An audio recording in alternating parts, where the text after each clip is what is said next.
Welcome into the hashtag Facts Matter podcast, courtesy of the Citizens Research Council of Michigan. As we know, coming up November 3rd, we've got a big question that Michigan voters will be asked, a question that's asked every 16 years, and that is, do you want to hold a constitutional convention where you can have a top-to-bottom review and perhaps revision of our state's constitution? Eric Lupher doing a variety of research on this as president of the Citizens Research Council, joining us today to talk about Article 3, which is one of those that you wouldn't think would be a Pandora's box of problems, because it really is just about how government is structured.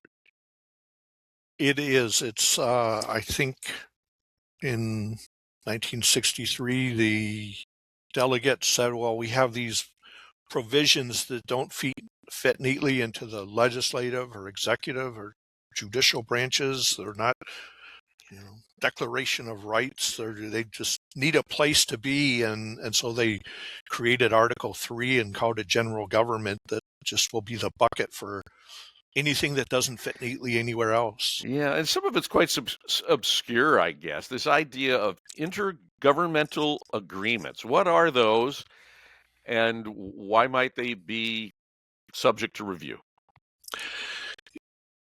In a different section of the Constitution, there is a provision that says local governments should work together, right? You shouldn't be an island just working within the little dotted lines on the map. And they use this Article 3 to say, well, we should do that elsewhere too, right? We're just across the river, across the lake from Canada. We do a lot of things with them. We're worried about water quality and air quality and different things. We share a border with Ohio and Indiana and Wisconsin up in the Upper Peninsula. There's no reason that the little dotted lines that define us as on a map should limit what we're doing. So in Article 3, it says, yeah, work with the federal government, work with different states, work with Canada. This is sort of the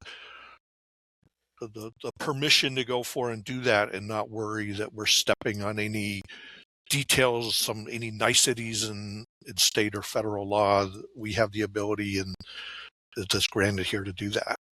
Right. And I guess the common interest that we have here in Michigan is the Great Lakes, where we work with all of those states and Canada in trying to preserve the lakes and the environmental quality. Yeah, I mean, clearly water is the big issue for many of these types of things. But, wildlife protections that can, in the end on the water. So a lot of it will be environmental, but we see cooperation with other states on a number of different things. And now is issues of, Medicaid and things like that, the pharmaceutical changes coming out of the CDC. We see states creating their little compacts to work together. And right. On an article like Section 5 in Article 3 gives permission for Michigan to go forth and work with states that have equal issues that they're trying to deal with. So let's back up a moment to Section 4, which covers Michigan's militia. And I guess this has been an element to every version of the Constitution we've had, but the term militia itself seems to be a bit outdated. Well, clearly it's outdated. And I asked a question as we were drafting our paper analyzing this, do we even need this in a state constitution anymore? The background is that, sort of upon becoming a nation all the way through the Civil War, every state had its, we called it a militia, and then it became the National Guard, the Army National Guard, the Air National Guard. That will be some contingent of citizens ready to defend the state, ready to, in the case of the Civil War, to try to preserve the Union. But where we are now is that the federal government requires every state to have that. It's called upon in times of crisis, tornadoes or things like that, to come out and and serve, and in times of war to sometimes go overseas and help us. So it's not that we could get away from doing this to dissolve these. The question, I think, before the Constitutional Convention is like, do we need to have this in our Constitution? What was true in 1837 and 1850 is less true today. And if we do, part of what we see, how the National Guard is used has become controversial in some ways, and a constitutional convention might try to put some boundaries on that. But that, I think, will just beg a judicial question of, can states put boundaries on their National Guard, or does the federal federal use of these National Guards trump anything states try to do? Section 6 prohibits the state from being involved in internal improvements. That sounds counterproductive. Don't we want to be in a constant state of improvement? So explain that one to me, because that's another one that might come off as a bit obscure. Right. So in our original 1835 Constitution, there was a encouragement to engage in internal improvements, to create roads and what have you. And it became controversial because states, not just Michigan, but other states, started investing in things that just weren't on the up and up.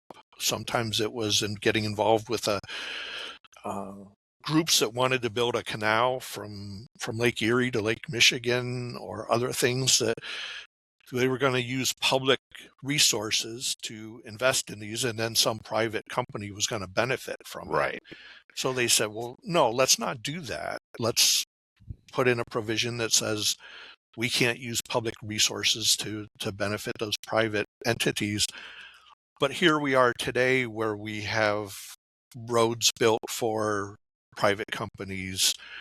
We build ports, docks and harbors to help with shipping on the Great Lakes that are helping private companies.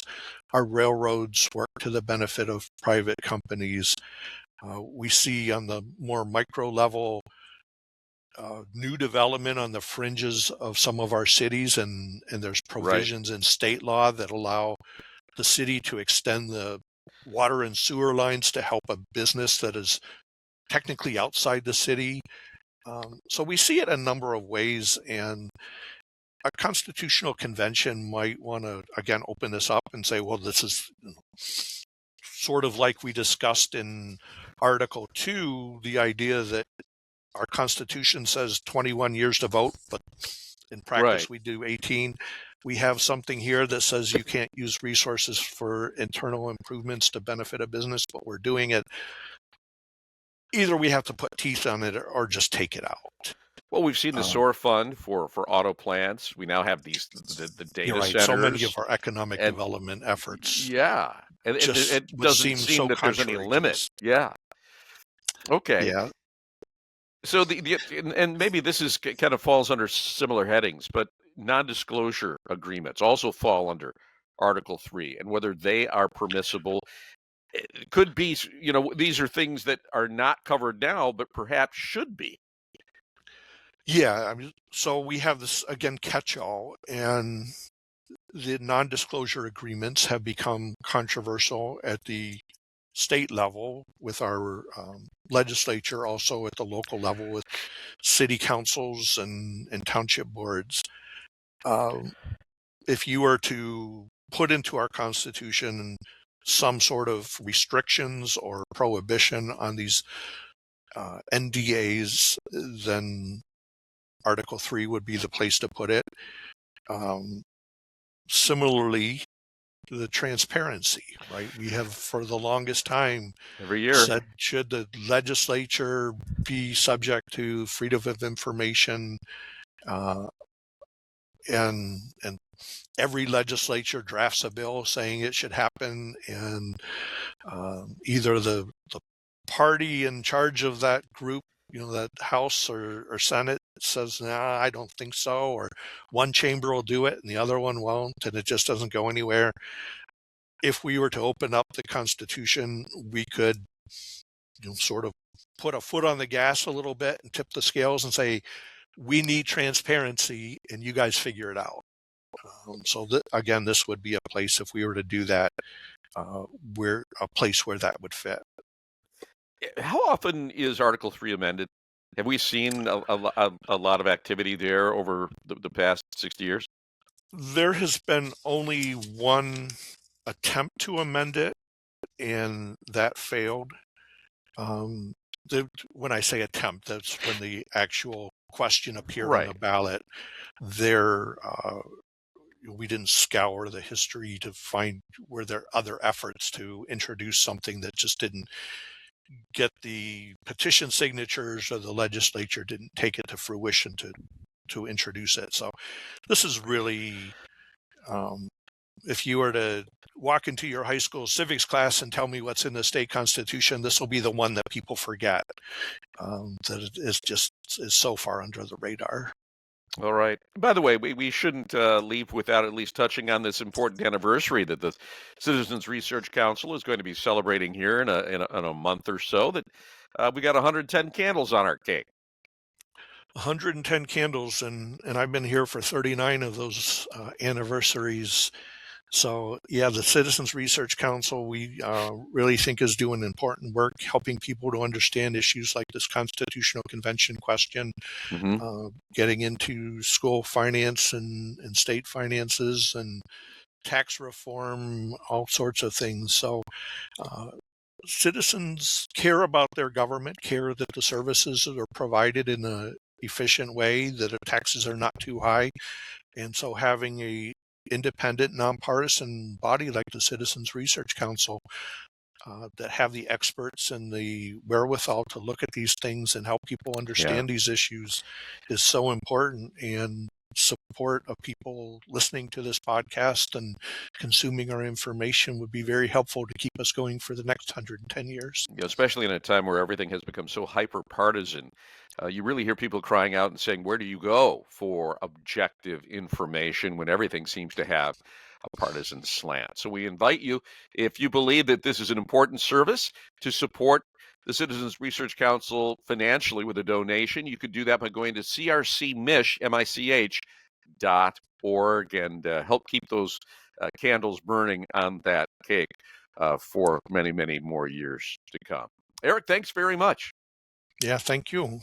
All right. Until next time, I'm Guy Gordon. Thanks for joining us on the Facts Matter podcast. And may want to tell a friend. This is a great place to find objective research that takes facts first to drive policy, not politics. Till next time, take care.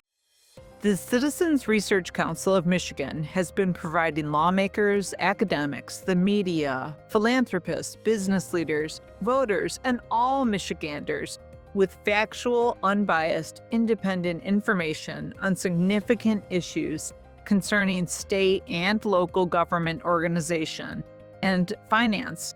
For over a century, our research is available to you. Go online at crcmich.org and on all the social media platforms, Twitter, Blue Sky, Facebook, Instagram, LinkedIn, and download our research. Check out our numerous papers and blogs, and listen to our podcasts. And while you're there, please consider supporting our research with a donation. This has been a Facts Matter podcast, a presentation of the Citizens Research Council of Michigan.